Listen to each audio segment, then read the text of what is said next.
Hi everyone, fresh day, fresh start with a fresh topic, decentralization. Chapter 5, Organizing Business Studies, Book 1. Okay, decentralization. Now, I discussed a little about decentralization while I was doing delegation. Why?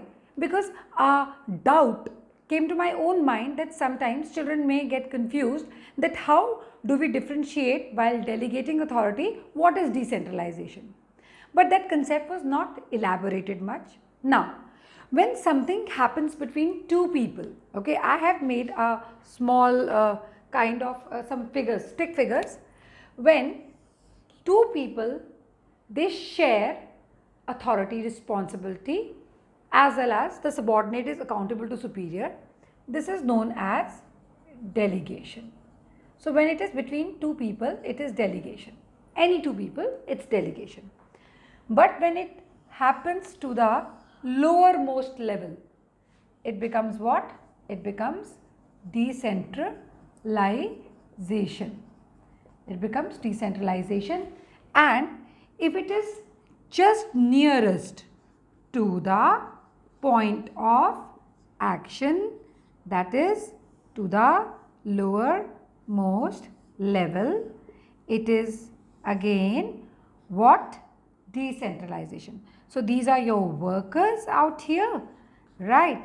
And this is a supervisor, right? This can be one of the departmental heads, anyone it can be.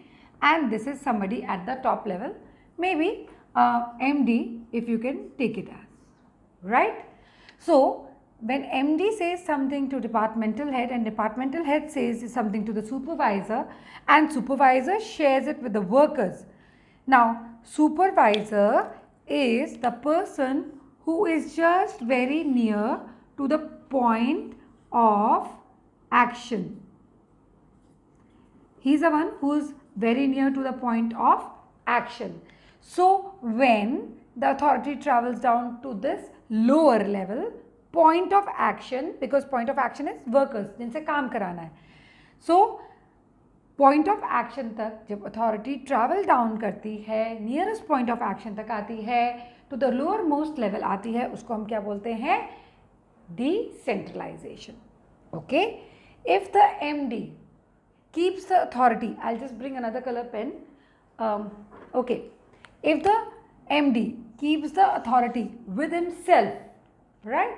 If he keeps the authority with himself, this will be known as centralization. Why centralization? Because हम इसके आगे hello भी दिखा देते हैं. ये इसके आगे रोशनी भी निकल रही है, सारी पावर इसने अपने पास रख ली. पर जब इसने ये सारी की सारी अथॉरिटी ट्रैवल डाउन करवा दी, डिसेंट्रलाइजेशन. दो जनों के बीच में डेलीगेशन, लोअर मोस्ट लेवल तक डिसेंट्रलाइजेशन, सिर्फ इनके पास रह गई सेंट्रलाइजेशन. सो जब अथॉरिटी टॉप लेवल पे रिटेन हो जाती है, वो सेंट्रलाइजेशन होती है. जब वो डिस्पर्स होती है, दो जनों के बीच में डेलीगेशन होती है, ये मैंने यहाँ लिखा हुआ है. एंड जब लोअर मोस्ट लेवल तक जाकर नियरेस्ट पॉइंट ऑफ एक्शन तक आ जाती है, तो डिसेंट्रलाइजेशन हो जाती है. Why I am repeating continuously all three concepts? Because these are your board questions and children often write delegation and decentralization, they get confused and they often write the case study answer wrong. So what I've done is I've picked up all the major points of decentralization and given it a heading as features, so that whenever you learn decentralization, you do learn the features. So there's a clarity that yes, these are the points where decentralization is emphasized. Now, decentralization refers to systematic efforts, alright, so it refers to systematic efforts to delegate. Delegate का मतलब क्या होता है? बहुत बार बताया, share to the lowest levels, lower most levels. ये आ गई lowest level, ये है lowest level यहाँ पर. To the lowest level, all authority except that which can be exercised at the central point. ये है central point, ये है lowest level, ये है central point. जब हम authority यहाँ तक रख लेते हैं तो क्या हो जाती है? जब हम अथॉरिटी यहाँ तक रखते हैं खाली सेंट्रलाइजेशन की, जब यहाँ तक भेज देते हैं तो क्या हो जाती है? Decentralization. The authority is share to lower most level. आ गया लोअर मोस्ट लेवल वाला point. It explains the manner in which decision making responsibility, ये डिसीजन मेकिंग रिस्पॉन्सिबिलिटी कीवर्ड है, इसके ऊपर आपका बोर्ड क्वेश्चन आया हुआ है, are divided among hierarchical levels, top middle lower, hierarchy, workers उसके नीचे आते हैं. Also means delegation of authority through all levels. So when we are delegating authority through all levels, it is decentralization. क्या क्या है decentralization? कि अगर हमने कुछ अथॉरिटी अपने पास रख के बाकी सारी डिस्पर्स कर दी लोअर लेवल तक, डिसेंट्रलाइजेशन. अगर हमने लोएस्ट लेवल तक धकेल दी अथॉरिटी, क्या है? डिसेंट्रलाइजेशन. अगर हमने क्या करा?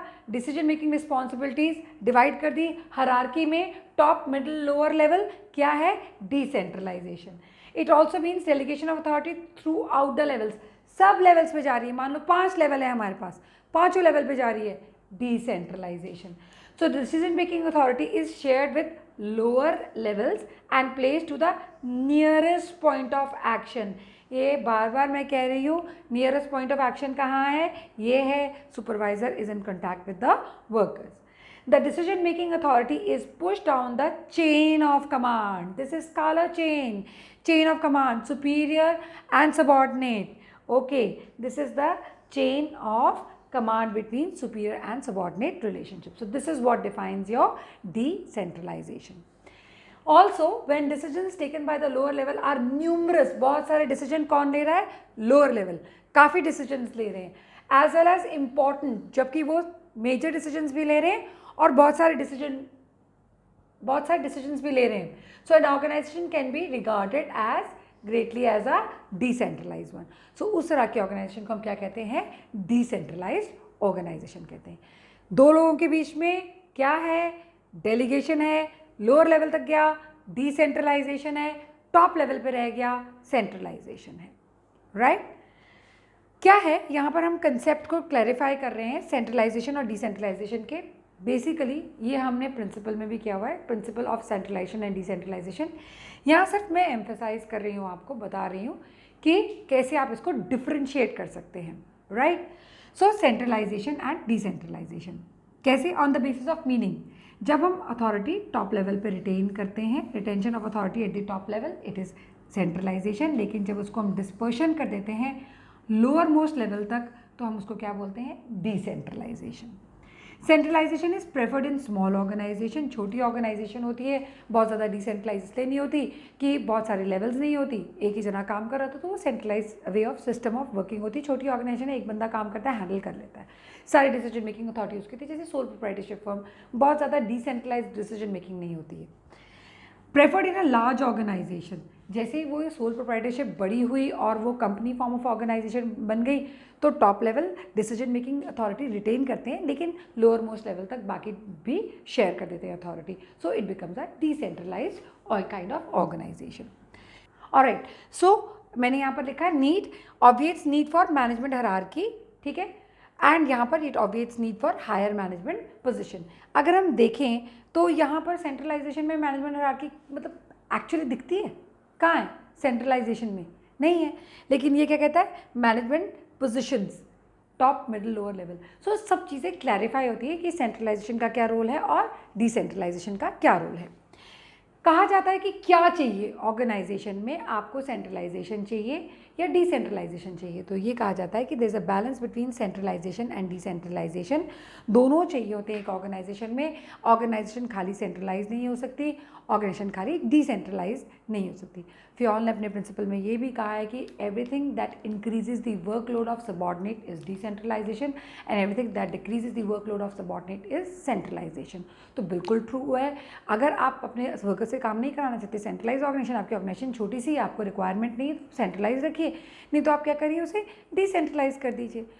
तो दोनों रिक्वायर्ड होते हैं एक ऑर्गेनाइजेशन में. ऑर्गेनाइजेशन खाली, बहुत बड़ी ऑर्गेनाइजेशन खाली सेंट्रलाइज नहीं रह सकती और बहुत बड़ी ऑर्गेनाइजेशन खाली डिसेंट्रलाइज नहीं रह सकती. सोचिए कि हर किसी को हर एक जगह पे टू मच ऑफ डिसेंट्रलाइजेशन हो गया और टॉप लेवल कोई डिसीजन नहीं ले रही, कितना क्योस हो जाएगा. और एक बहुत छोटी ऑर्गेनाइजेशन है, वहाँ पर 5 लेवल पे लोग काम कर रहे हैं और वहाँ पर डिवीजन ऑफ वर्क एक्सेसिवली हो रखा है, डिवीजन ऑफ मतलब हायरार्की मेंटेन हो रखी है एक छोटे से बिजनेस में. तो बहुत ज़्यादा जो है यूनिटी ऑफ कमांड भी वायलेट हो जाएगा, तो काम नहीं बन पाएगा छोटी ऑर्गेनाइजेशन में। तो हमें ये ध्यान देके, चेन ऑफ कमांड भी वायलेट हो जाएगा, हमें ये ध्यान देके चलना पड़ता है, राइट। अब एक क्वेश्चन है जो बोर्ड बहुत बारी पूछता है कि if we delegate authority we multiply by 2, if we decentralize authority we multiply by many, explain. बहुत सिंपल, दोनों की डेफिनेशन, डेलीगेशन और डिसेंट्रलाइजेशन की। इस कंसेप्ट को एक्सप्लेन कैसे करना है? इस कंसेप्ट को ऐसे एक्सप्लेन करना है कि जब भी कभी एक बंदा अकेले सारा काम नहीं कर सकता, आपको दोनों के इंट्रोडक्टरी फीचर्स, डिसेंट्रलाइजेशन के भी और डेलीगेशन के, तो इसका आंसर आपका कैसे बनता है? इसका आंसर बनेगा आपका first definition of delegation of authority, दूसरा definition of decentralization, right, third features of delegation of authority, fourth features of decentralization, right, and then you have to give an example. Now what is going to be the example? I'll explain you. Features I've already explained you, delegation and decentralization के दोनों के। otherwise आपको पता ही है क्या delegation की definition क्या है कि जब हम जो है एक मैनेजर या एक इंसान एक अपने लोगों को, अपने सबॉर्डिनेट्स को जब अथॉरिटी, रिस्पॉन्सिबिलिटी और अकाउंटेबिलिटी देता है, उनको शेयर करता है उनके साथ या उनको एम्पावर करता है और ये सोचता है कि हाँ वो अच्छी परफॉर्मेंस के लिए तीनों को यूज़ करेंगे, that is delegation. Whereas decentralization क्या है? Sharing of authority at the to the lower most level. दोनों की डेफिनेशन लिखने के बाद डेलीगेशन के फीचर्स की इट्स अ प्री रिक्विजिट, सबसे ज़रूरी चीज़ है, बिना डेलीगेशन के कोई काम नहीं हो सकता।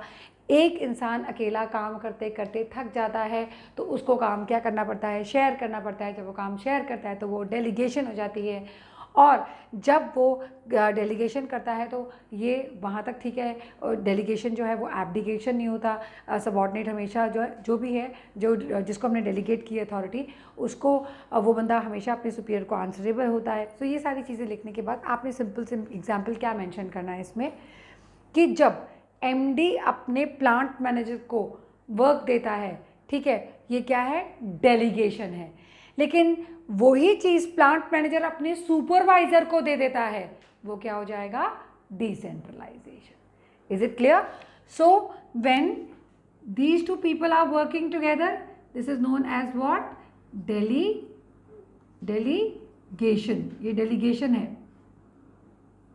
जगह नहीं बची, ये डेलीगेशन है, ओके, राइट, एमडी और प्लांट मैनेजर के बीच में।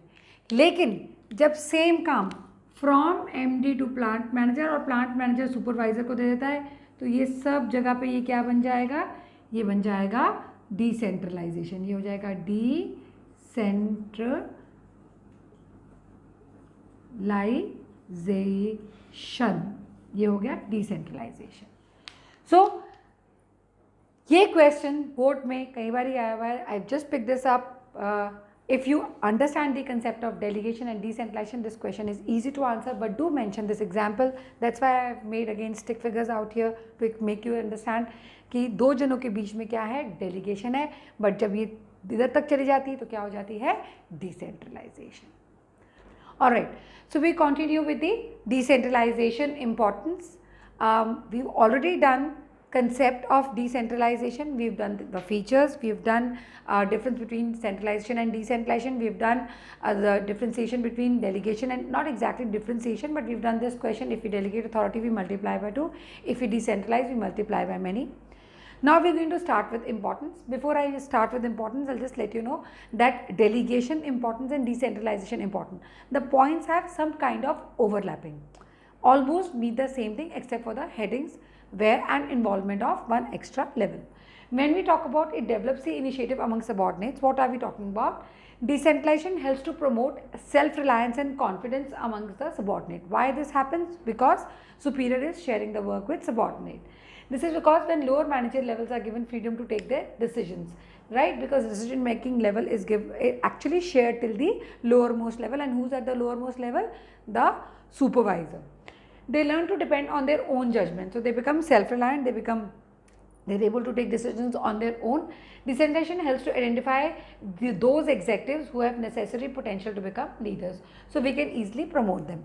Literally, it means the moment we share the work, what happens is the routine work which the superior's routine work, when he shares with his subordinate, it becomes an important task for the subordinate, and when subordinate does it diligently, he puts his 100% efforts, he gains experience, he becomes confident in it, and is able to be developed as a good leader. So we can actually tap him for better opportunities. Develops managerial talent for future. Same point extended.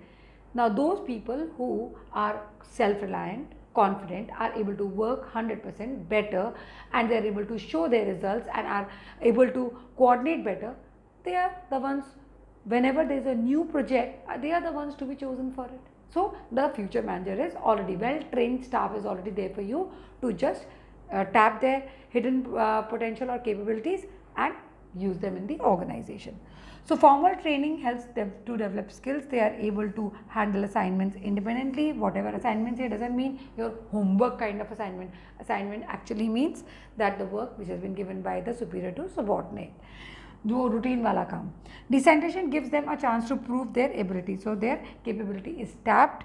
The organization is able to create a reservoir. Now I have a reserve. Reservoir here means हमने एक reserve create कर लिया. जो तुम accounts में पढ़ते हो ना, रिजर्व क्रिएट कर लिया, तुमने एक अपने लिए कोई चीज़ बचा के रख ली, इन्वेस्टमेंट हो गई भाई ये, ठीक है. Of qualified man power. So you have qualified man power who can take challenging position. Now this I have written here challenging position, so I could not understand myself. Who can take challenging positions. Okay, this is wrong. So qualified manpower who can take challenging position. Decentralization means is a means of management education. Now here actually we are talking about education, yes, as well as opportunity. तो दोनों चीज़ें provide करता है for trained manpower to use its talent. आप अपना talent use कर सकते हैं 100%, टैप हो सकता है 100% बाय द सुपीरियर. और जब ऐसे लोगों का टैलेंट टैप होता है, क्योंकि हम जब डिविजनल स्ट्रक्चर की बात करते हैं तो हमें क्या करना होता है, एक नया डिविजनल हेड ढूंढना होता है और हमें अपने डिपार्टमेंटल हेड ढूंढने होते हैं और हम डिवीजन शुरू कर देते हैं एज अ MD. तो ऐसे लोग जो होते हैं फ्यूचर मैनेजर्स के लिए हमेशा तैयार रहते हैं, and it's a good opportunity also. Quick decision making, क्योंकि सारा कुछ कहाँ तक जा रहा है, लोअर मोस्ट लेवल तक. तो अगर हम बात करें सेंट्रलाइजेशन की, वहाँ पर टॉप मैनेजमेंट अथॉरिटी होती है उसके पास, तो वो सारे डिसीजन लेता है. लेकिन यहाँ पर लोएस्ट लेवल तक सारी डिसीजन मेकिंग अथॉरिटी शेयर हो रही है, तो क्या होता है, हर जगह पे अपना, हर लेवल पे अपना अपना डिसीजन क्विक हो जाता है. Management hierarchy is a clear chain of communication. Yes, chain of command as well as chain of communication. In a centralized organization, decision is taken by top management. मैंने same बात आपसे कही, centralized organization में top management decision लेती है. The flow of information is slow, of course, yes, because हम wait करते हैं कि बॉस आए, डिसीजन ले तो काम आगे हो, right? As it has to travel many levels, many levels, response takes time.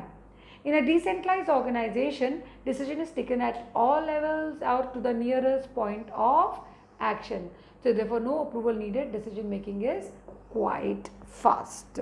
You don't have to wait for the superior.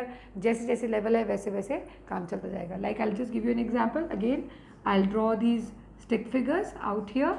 So we have these stick figures out here. Now this is your king, this is your next level, this is your next level. Okay. जब यहाँ पर सारी authority होती है तो ये centralisation है, यहाँ पर काम स्लो हो जाता है.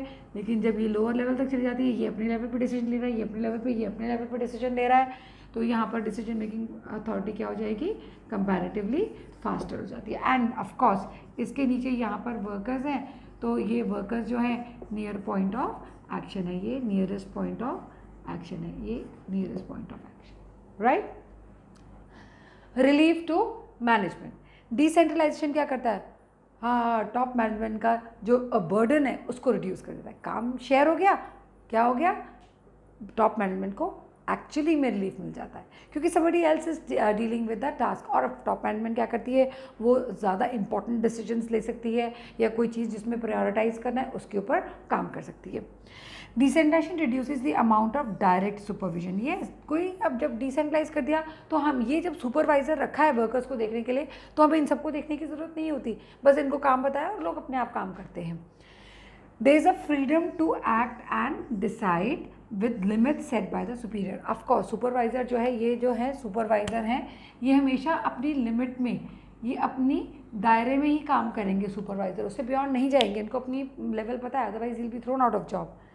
So personal supervision is generally replace by other forms of control. अब ये अदर फॉर्म्स ऑफ कंट्रोल क्या है, ये इनको पर्सनली नहीं कंट्रोल कर रहे। क्या करते हैं, सपोज ये अदर फॉर्म्स ऑफ कंट्रोल का एग्जांपल दूं मैं आपको।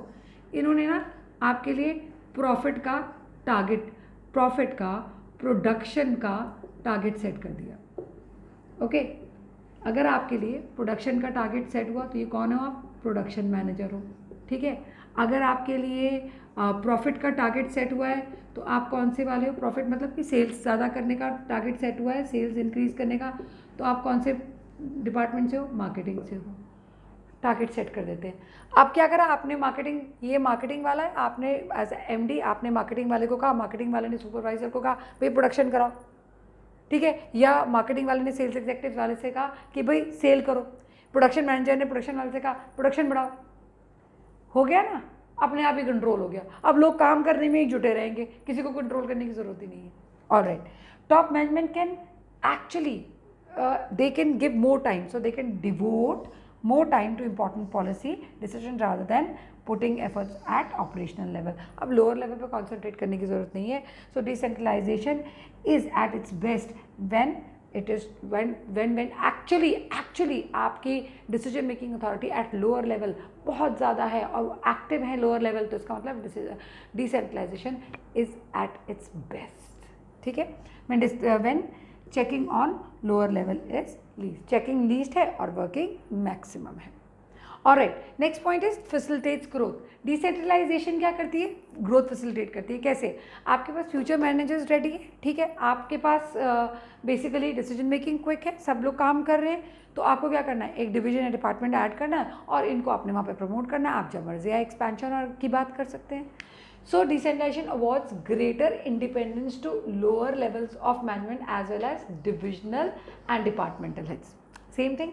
This allows them to function in a manner best suited to their departments. अपने best department के लिए best काम करते हैं. Each department tries to prove itself best. This leads to increase in productivity and generate more returns for expansion purpose. अच्छा, तो क्या है, लोग भी रेडी हैं और जब लोग ज़्यादा से ज़्यादा काम करते हैं, क्योंकि क्विक डिसीजन मेकिंग हो रही है, मैंने आपको बताया यहाँ पर लोअर मोस्ट लेवल पे, तो वो ज़्यादा प्रोडक्शन करेंगे, ज़्यादा काम करेंगे तो ज़्यादा सेल्स होगी, तो ज़्यादा ही तो प्रॉफिट होएगा और आपके पास पैसा आ जाए एक्सपैंड करने का। So we're talking about better control. Decentralization makes it possible to evaluate performances at each level. हमने ऑलरेडी किया हुआ है कि हर ऑर्गेनाइजेशन स्टैंडर्ड सेट करती है, फिर एक्चुअल परफॉर्मेंस देखती है। उसको कैसे देखते हैं, हम कंपेयर करते हैं। सपोज मैंने आपसे कहा कि 100 यूनिट्स बनानी है, आपने 100 बनाई, चलो काम खत्म। मैंने आपसे कहा 100 यूनिट्स बनानी है, आपने 80 यूनिट्स बनाई, तो क्या हो जाएगा, कुछ काइंड ऑफ मिस्टेक हो गई, कुछ वेरिएंसेस हो गए, उनको चेक करने का काम कहाँ पर आता है, ऑफकोर्स सुपरवाइजर चेक करेगा, नोबडी एल्स कैन चेक। अब क्या होता है, हर एक ऑर्गेनाइजेशन में अलग अलग सिस्टम है। तो जैसे आपके पास अगर मैनेजमेंट इंफॉर्मेशन सिस्टम है, that is a computerize system, या एक बैलेंस स्कोर कार्ड मेथड होता है, उसमें हम क्या करते हैं, सप्लायर्स, कस्टमर्स, एम्प्लॉयज़, सबका एक डेटा इकट्ठा करके उसमें चैलेंजेस और अपॉर्चुनिटीज़ लिख देते हैं।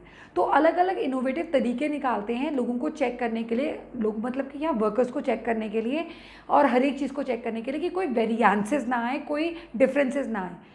तो खाली हम एम्प्लॉयज़ को नहीं कंट्रोल करते डिसेंट्रलाइजेशन में, हम ये भी देखते कि हमारी रिलेशन बाकियों के साथ कैसी, सप्लायर्स के साथ कैसी, कस्टमर्स के साथ कैसी, सारा का सारा देखना पड़ेगा ना, we have to see everything. So in totality we are talking about the control. Decentralization makes it possible to evaluate performances each level. यहाँ पर हो रही है काम प्रोडक्शन से related. Departments can be individually held accountable, accountable मतलब answerable for their results. Feedback ज़रूरी होता है from all level, helps to analyze variances हर जगह से and improve operation working, production better हो जाती है. So in response to this challenge better control systems are being evolve. मैंने यहाँ पर लिखा है balance score card method and management information system, दोनों चीज़ें हैं. सो क्या डिसेंट्रलाइजेशन क्या करती है? It compels for such innovative performance measurement systems. Why it does so? Because otherwise the control system would not be feasible. आप देखो ना अपने मैनेजमेंट इंफॉर्मेशन सिस्टम में कैसे कंप्यूटराइज हर एक कॉलम्स बने होते हैं, कैसे आप सारी की सारी वेरिएंसेस चेक करते हो, प्रोडक्शन से लेकर सेल से लेकर सप्लायर क्या दे रहा है, सारी चीज़ें आपको सारा इनफ्लो आउटफ्लो का पूरा चार्ट डेटा मिलता है. So that's what is better control all about. Next we do is difference between delegation and decentralization, and that will be the end of the chapter. All right, so last topic for this chapter, difference between delegation of authority and decentralization. There are few points I have made for you, few bases. First is meaning, the second is nature, scope, purpose, freedom of action and status. I'll write down out here basis. All right, so delegation of authority meaning downward transfer of authority from a superior to subordinate is delegation. Decentralization is delegation of authority to lowermost levels or nearest point of action. Okay, you can write any of the definition, it's correct. Second, nature. It's a compulsory task. Why? No individual can perform all tasks on their own. So sharing is very important. Delegation actually means sharing of burden. It is not an essential feature of managing and organizing. Yes, it is not at all. Decentralization is not essential feature of managing and organizing. It is optional policy. It's a choice of the top level whether they want to decentralize or they just want to delegate or they just want their organization to be purely centralized. It's preferred, but it's in the hands of the top level. They decide everything. Scope. It is confined to a manager and his immediate subordinate. हमने वहाँ बोला, अभी हमने पढ़ा था ना, it's narrow in scope. Why? Because जब हम बात करते हैं we multiply by 2, it is delegation, multiply by many, it is decentralization. It involves systematic delegation of authority at all levels in all functions, therefore it is wider in scope. So when we discuss this, delegation is multiplication by 2 and decentralization is multiply by many. I gave you example how MD gave the work to the plant manager who gave the work to his supervisor, and that's how the work was being done. So that is how scope क्या है इसमें, it is narrow in scope and this is wider in scope. Purpose, it is required as a routine act of managing, that is to reduce the burden of managers. Undoubtedly sharing करना. It is a vital decision intended to increase the role of subordinates. हमने पहले भी पढ़ा है, everything that increases the workload of subordinates is decentralization. So we should be very very clear about it. All right, more control by superior, less freedom of action. Yes, delegation में 2 ही तो जने हैं, तो अगर 2 जने हैं, ये एक सुपीरियर एक ये है और इसके अंडर कोई सबॉर्डिनेट है, ये ऐसे है, मान लीजिए ये फर्स्ट लेवल है, ये सेकंड लेवल है, ये लगातार इसको देखता रहेगा ना क्या काम कर रहा है ये. सो फ्रीडम ऑफ एक्शन कम होगी. Where is less control by superior, यहाँ पर टॉप लेवल वाला बैठ के ये कभी भी नहीं देखेगा. He won't come and check every time what is this guy doing. He won't check, no he doesn't check, doesn't come and check. So more freedom of action. यहाँ पर डिसीजन मेकिंग की अथॉरिटी दी जाती है कि आप अपने खुद के डिसीजन लीजिए. डिसीजन मेकिंग की क्या दी जाती है? अथॉरिटी. तभी तो इसको डिसेंट्रलाइजेशन बोलते हैं, नहीं तो क्यों बोलते. So freedom of action. Status, it's a process followed to share tasks. काम को share करना है, sharing of work, simple, and it's a result of policy decision of top management. अगर top management चाहती है तो decentralization करेगी, अगर नहीं चाहती तो नहीं करेगी decentralization. That ends the chapter and that ends this topic also.